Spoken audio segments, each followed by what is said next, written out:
नमः श्री जतिराजाय विवेकानंद सूरय सच्चिद सुख स्वरूपाय स्वामिने तापहारिणे। স্বামী শিষ্য সংবাদ পর্ব 2। স্থান কলিকাতা হইতে কাশীপুর যাইবার পথে ও গোপাললাল শীলের বাগানে। কাল ফেব্রুয়ারি বা মার্চ 1897। স্বামীজি আজ শ্রীযুক্ত গিরিশচন্দ্র ঘোষ মহাশয়ের বাটিতে মধ্যাহ্নে বিশ্রাম করিতেছিলেন।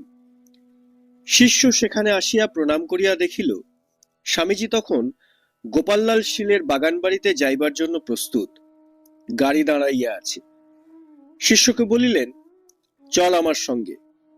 শিষ্য সম্মত হইলে স্বামীজি তাহাকে সঙ্গে লইয়া গাড়িতে উঠিলেন। গাড়ি ছাড়িল। চিৎপুরের রাস্তায় আসিয়া গঙ্গা দর্শন হইবা মাত্র স্বামীজি আপন মনে সুর করিয়া আবৃত্তি করিতে লাগিলেন, গঙ্গা তরঙ্গ রমণীয়া জটা কলাপং ইত্যাদি। শিষ্য মুগ্ধ হইয়া সে অদ্ভুত স্বরলহরী নিঃশব্দে শুনিতে লাগিল। কিছুক্ষণ এইরূপে গত হইলে একখানা রেলের ইঞ্জিন চিৎপুর হাইড্রলিক ব্রিজের দিকে যাইতেছে দেখিয়া স্বামীজি শিষ্যকে বলিলেন, দেখ দেখি কেমন সিংহীর মতো যাচ্ছে। শিষ্য বলিল, ইহা তো জড়, ইহার পশ্চাতে মানুষের চেতনা শক্তি ক্রিয়া করিতেছে, তবে তো ইহা চলিতেছে। ওইরূপে চলায় ইহার নিজের বাহাদুরি আর কি আছে? স্বামীজি, বল দেখি চেতনের লক্ষণ কি? শিষ্য, কেন মহাশয়, যাহাতে বুদ্ধিপূর্বক ক্রিয়া দেখা যায় তাহাই চেতন। স্বামীজি, যা নেচারের এগেইনস্ট রেবেল অর্থাৎ প্রকৃতির বিরুদ্ধে বিদ্রোহ করে তাই চেতন, তাতেই চৈতন্যের বিকাশ রয়েছে। দেখ না, একটা সামান্য পিঁপড়েকে মারতে যা, সেও জীবন রক্ষার জন্য একবার রেবেল হবে। যেখানে স্ট্রাগল অর্থাৎ চেষ্টা বা পুরুষকার, যেখানে রেবেলিয়ন অর্থাৎ বিদ্রোহ, সেখানেই জীবনের চিহ্ন, সেখানেই চৈতন্যের বিকাশ। শিষ্য, মানুষের ও মনুষ্য জাতিসমূহের সম্বন্ধেও কি ওই নিয়ম খাটে? স্বামীজি, খাটে কিনা একবার জগতের ইতিহাসটা পড়ে দেখ না, দেখবি তোরা ছাড়া আর সব জাতি সম্বন্ধেই ওই কথা খাটে। তোরাই কেবল জগতে আজকাল জড়বৎ পড়ে আছিস। তোদের হিপনোটাইজ করে ফেলেছে। বহু প্রাচীনকাল থেকে অন্যে বলেছে তোরা হীন, তোদের কোনো শক্তি নেই। তোরাও তাই শুনে আজ 1000 বছর হতে চলল ভাবছিস আমরা হীন, সব বিষয়ে অকর্মণ্য, ভেবে ভেবে তাই হয়ে পড়েছিস নিজের শরীর দেখাইয়া। এ দেহ তো তোদের দেশের মাটি থেকেই জন্মেছে, আমি কিন্তু কখনো ওরূপ ভাবিনি। তাই দেখ না, তাঁর ইচ্ছায় যারা আমাদের চিরকাল হীন মনে করে তারাই আমাকে দেবতার মতো খাতির করেছে ও করছে। তোরাও যদি ওইরূপ ভাবতে পারিস, আমাদের ভিতর অনন্ত শক্তি, অপার জ্ঞান, অদম্য উৎসাহ আছে এবং অনন্তের ওই শক্তি জাগাতে পারিস, তো তোরাও আমার মতো হতে পারিস। শিষ্য, ওইরূপ ভাবিবার শক্তি কোথায় মহাশয়? বাল্যকাল হইতেই ওই কথা শোনায় ও বুঝাইয়া দেয় এমন শিক্ষক বা উপদেষ্টাই বা কোথায়? লেখাপড়া করা আজকাল যেমন চাকরি লাভের জন্য, এই কথাই আমরা সকলের নিকট হইতে শুনিয়াছি ও শিখিয়াছি। স্বামীজি, তাই তো আমরা এসেছি অন্যরূপ শেখাতে ও দেখাতে। তোরা আমাদের কাছ থেকে ওই তত্ত্ব শেখ, বোঝ, অনুভূতি কর, তারপর নগরে নগরে, গ্রামে গ্রামে, পল্লীতে পল্লীতে ওই ভাব ছড়িয়ে দে। সকলকে গিয়ে বল, ওঠো, জাগো, আর ঘুমিও না। সকল অভাব, সকল দুঃখ ঘুচাবার শক্তি তোমাদের নিজের ভিতরে রয়েছে, এ কথা বিশ্বাস করো, তাহলেই ওই শক্তি জেগে উঠবে। ওই কথা সকলকে বল এবং সেই সঙ্গে সাদা কথায় বিজ্ঞান, দর্শন, ভূগোল ও ইতিহাসের মূল কথাগুলি মাসের ভিতরে ছড়িয়ে দে। আমি অবিবাহিত যুবকদের নিয়ে একটা সেন্টার তৈরি করব। প্রথম তাদের শেখাবো, তারপর তাদের দিয়ে এই কাজ করাবো। মতলব করেছি। শিষ্য: কিন্তু মহাশয়, ঐরূপ করা তো অনেক অর্থ সাপেক্ষ, টাকা কোথায় পাইবেন?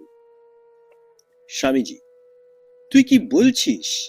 মানুষেই তো টাকা করে, টাকায় মানুষ করে, এ কথা কবে কোথায় শুনেছিস? তুই যদি মন মুখ এক করতে পারিস, কথায় ও কাজে এক হতে পারিস, তো জলের মতো টাকা আপনা আপনি তোর পায়ে এসে পড়বে। শিষ্য: আচ্ছা মহাশয়, না হয় স্বীকারই করিলাম যে টাকা আসিল এবং আপনি ঐরূপে সৎকার্যের অনুষ্ঠান করিলেন, তাহাতেই বা কি?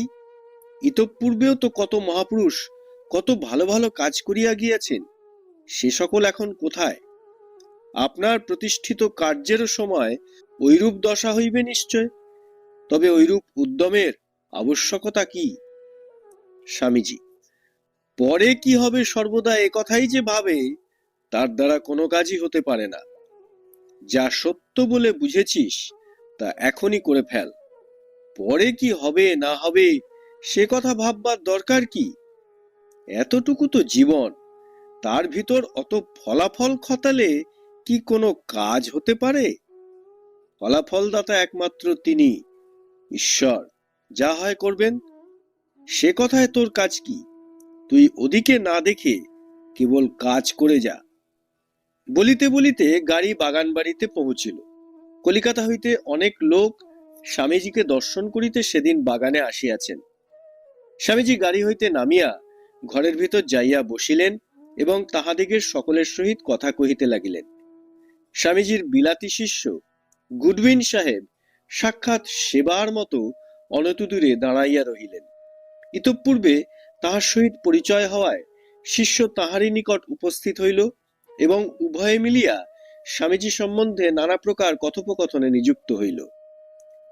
সন্ধ্যার পর স্বামীজি শিষ্যকে ডাকিয়া বলিলেন, তুই কি কঠোপনিষদ কণ্ঠস্থ করেছিস? শিষ্য: না মহাশয়, শাঙ্কর ভাষ্য সমেত উহা পড়িয়াছি মাত্র। স্বামীজি: উপনিষদের মধ্যে এমন সুন্দর গ্রন্থ আর দেখা যায় না। ইচ্ছা হয় তোরা এখানে কণ্ঠ করে রাখিস। নচিকেতার মতো শ্রদ্ধা, সাহস, বিচার ও বৈরাগ্য জীবনে আনবার চেষ্টা কর। শুধু পড়লে কি হবে? শিষ্য: কৃপা করুন, যাহাতে দাসের ওই সকল অনুভূতি হয়। স্বামীজি: ঠাকুরের কথা শুনেছিস তো? তিনি বলতেন, কৃপা বাতাস তো বইছেই, তুই পাল তুলে দে না। কেউ কাকেও কিছু করে দিতে পারে কি রে বাপ? নিজের নিয়তি নিজের হাতে। গুরু এইটুকু কেবল বুঝিয়ে দেন মাত্র। বীজের শক্তিতেই গাছ হয়, জল ও বায়ু কেবল তার সহায়ক মাত্র। শিষ্য: বাহিরের সহায়তারও কি আবশ্যক আছে মহাশয়? স্বামীজি: তা আছে, তবে কি জানিস, ভেতরে পদার্থ না থাকলে শত সহায়তায়ও কিছু হয় না। তবে সকলেরই আত্মানুভূতির একটা সময় আসে, কারণ সকলেই ব্রহ্ম। উচ্চ নিচ প্রভেদ করাটা কেবল ওই ব্রহ্ম বিকাশের তারতম্যে। সময়ে সকলেরই পূর্ণ বিকাশ হয়। তাই শাস্ত্র বলেছেন, কালেন আত্মানি বিন্দতি। শিষ্য: কবে আর ঐরূপ হইবে মহাশয়?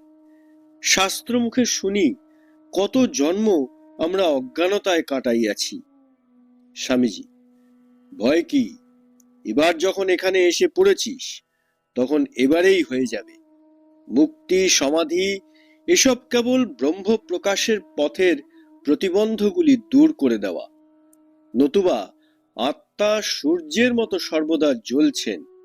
অজ্ঞান মেঘ তাকে ঢেকেছে মাত্র, সেই মেঘকেও সরিয়ে দেওয়া আর সূর্যেরও প্রকাশ হওয়া।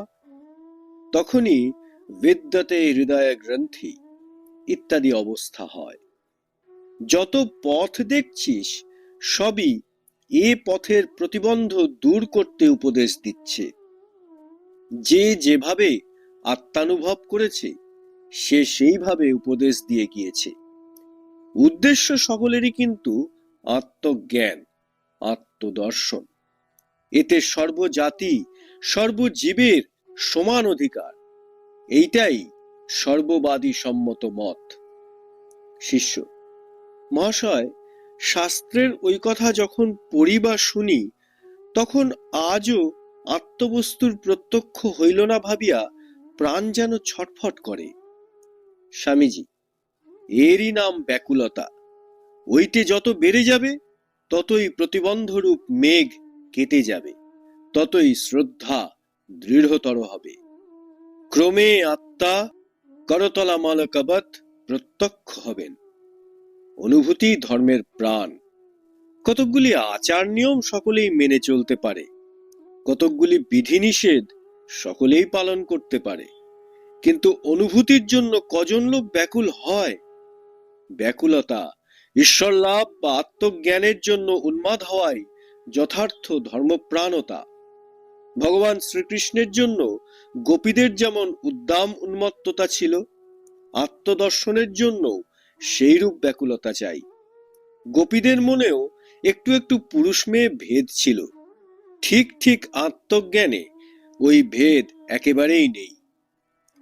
গীত গোবিন্দ সম্বন্ধে কথা তুলিয়া বলিতে লাগিলেন, জয়দেবী সংস্কৃত ভাষার শেষ কবি। তবে জয়দেব ভাবাপেক্ষা অনেক স্থলে জিংলিং অফ ওয়ার্ডস অর্থাৎ শ্রুতিমধুর বাক্যবিন্যাসের দিকে বেশি নজর রেখেছেন। দেখ দেখি, গীত গোবিন্দের পততি পতত্রে ইত্যাদি শ্লোকে অনুরাগ ব্যাকুলতার কি কালমিনেশন কবি দেখিয়েছেন। আত্মদর্শনের জন্য ঐরূপ অনুরাগ হওয়া চাই, প্রাণের ভেতরটা ছটফট করা চাই। আবার বৃন্দাবন লীলার কথা ছেড়ে কুরুক্ষেত্রের কৃষ্ণ কেমন হৃদয়গ্রাহী তাও দেখ। অমন ভয়ানক যুদ্ধ কোলাহলেও কৃষ্ণ কেমন স্থির, গম্ভীর, শান্ত। যুদ্ধক্ষেত্রেই অর্জুনকে গীতা বলছেন, ক্ষত্রিয়ের স্বধর্ম যুদ্ধ করতে লাগিয়ে দিচ্ছেন। এই ভয়ানক যুদ্ধের প্রবর্তক হয়েও নিজে শ্রীকৃষ্ণ কেমন কর্মহীন, অস্ত্র ধরলেন না। যেদিকে চাইবি দেখবি শ্রীকৃষ্ণ চরিত্র পারফেক্ট, সর্বাঙ্গ সম্পূর্ণ।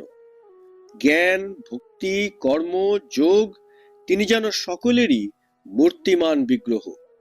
শ্রীকৃষ্ণের এই ভাবটিরই আজকাল বিশেষভাবে আলোচনা চাই। এখন বৃন্দাবনের বাঁশি বাজানো কৃষ্ণকেই কেবল দেখলে চলবে না, তাতে জীবের উদ্ধার হবে না। এখন চাই গীতারূপ সিংহনাদকারী শ্রীকৃষ্ণের পূজা, ধনুর্ধারী রাম, মহাবীর, মা কালী, এদের পূজা। তবে তো লোকে মহা উদ্যমে কর্মে লেগে শক্তিমান হয়ে উঠবে। আমি বেশ করে বুঝে দেখেছি, এদেশে এখন যারা ধর্ম করে তাদের অনেকেই ফুল অফ মবিডিটি, ক্র্যাকড ব্রেইনস অথবা ফ্যানাটিক, মজ্জাগত দুর্বলতা সম্পন্ন, বিকৃত মস্তিষ্ক অথবা বিচারশূন্য ধর্মোন্মাদ। মহারজগুণের উদ্দীপনা ভিন্ন। এখন তোদের না আছে ইহকাল, না আছে পরকাল। দেশ ঘোর তমতে ছেয়ে ফেলেছে, ফলও তাই হচ্ছে, ইহজীবনে দাসত্ব আর পরলোকে নরক। শিষ্য: পাশ্চাত্য দেশীয়দের রজভাব দেখিয়া আপনার কি আশা হয় তাহারা ক্রমে সাত্ত্বিক হইবে? স্বামীজি: নিশ্চয়। মহারজগুণ সম্পন্ন তারা এখন ভোগের শেষ সীমায় উঠেছে। তাদের যোগ হবে না তো কি পেটের দায়ে লালায়িত তোদের হবে?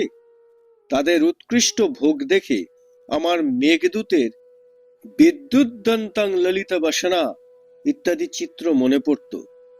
আর তোদের ভোগের ভেতর হচ্ছে কিনা, স্যাঁতস্যাঁতে ঘরে ছেঁড়া কাঁথায় শুয়ে বছরে বছরে ষোঁড়ের মতো বংশবৃদ্ধি, begetting a band of famished beggars and slaves। তাই বলছি, এখন মানুষকে রজগুণে উদ্দীপিত করে কর্মপ্রাণ করতে হবে। কর্ম, কর্ম, কর্ম। এখন নান্য পন্থা বিদ্যতে হয় নয়, এছাড়া উদ্ধারের আর অন্য পথ নেই। শিষ্য: মহাশয়, আমাদের পূর্বপুরুষগণ কি রজগুণ সম্পন্ন ছিলেন? স্বামীজি: ছিলেন না? এই তো ইতিহাস বলছে তারা কত দেশে উপনিবেশ স্থাপন করেছেন। তিব্বত, চীন, সুমাত্রা, সুদূর জাপানে পর্যন্ত ধর্মপ্রচারক পাঠিয়েছেন। রজগুণের ভেতর দিয়ে না গেলে উন্নতি হবার জো আছে কি? কথায় কথায় রাত্রি হইল। এমন সময় মিস মুলার আসিয়া পৌঁছিলেন। ইনি একজন ইংরেজ মহিলা, স্বামীজির প্রতি বিশেষ শ্রদ্ধা সম্পন্না। স্বামীজি ইহার সহিত শিষ্যের পরিচয় করাইয়া দিলেন। অল্পক্ষণ বাক্যালাপের পরেই মিস মুলার উপরে চলিয়া গেলেন। স্বামীজি, দেখছিস কেমন বীরের জাত এরা, কোথায় বাড়িঘর, বড় মানুষের মেয়ে, তবু ধর্মলাভের আশায় কোথায় এসে পড়েছে। শিষ্য: হ্যাঁ মহাশয়, আপনার ক্রিয়াকলাপ কিন্তু আরো অদ্ভুত। কত সাহেব মেম আপনার সেবার জন্য সর্বদা প্রস্তুত। একালে এটা বড়ই আশ্চর্যের কথা। স্বামীজি নিজ দেহ দেখাইয়া: শরীর যদি থাকে তবে আরো কত দেখবি। উৎসাহী ও অনুরাগী কতকগুলি যুবক পেলে আমি দেশটাকে তোলপাড় করে দেব। মাদ্রাজে জন কতক আছে, কিন্তু বাংলায় আমার আশা বেশি। এমন পরিষ্কার মাথা অন্য কোথাও প্রায় জন্মে না, কিন্তু এদের মাসেলসে শক্তি নেই। ব্রেন ও মাসেলস সমানভাবে ডেভেলপড হওয়া চাই। Iron nerves with a well intelligent brain and the whole world is at your feet. লোহার মতো শক্ত স্নায়ু ও তীক্ষ্ণ বুদ্ধি থাকলে সমগ্র জগৎ পদানত হয়। সংবাদ আসিল স্বামীজির খাবার প্রস্তুত হইয়াছে। স্বামীজি শিষ্যকে বলিলেন, চল আমার খাওয়া দেখবি। আহার করিতে করিতে তিনি বলিতে লাগিলেন, মেলায় তেল চর্বি খাওয়া ভালো নয়। লুচি হতে রুটি ভালো। লুচি রোগীর আহার। মাছ, মাংস, ফ্রেশ ভেজিটেবলস এইসব খাবি, মিষ্টি কম। বলিতে বলিতে প্রশ্ন করিলেন, হ্যাঁ রে, কখানা রুটি খেয়েছি, আর কি খেতে হবে?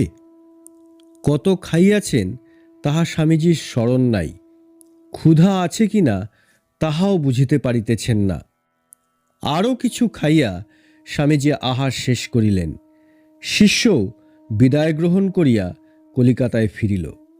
গাড়ি না পাওয়ায় পদব্রজে চলিল। চলিতে চলিতে ভাবিতে লাগিল, কাল আবার কখন স্বামীজিকে দর্শন করিতে আসিবে। ওম নিত্য শুদ্ধ বুদ্ধ মুক্ত বেদান্তম্বুজ ভাস্করম নমামি যোগকর্তারম আর্তনাথং বীরেশ্বরম।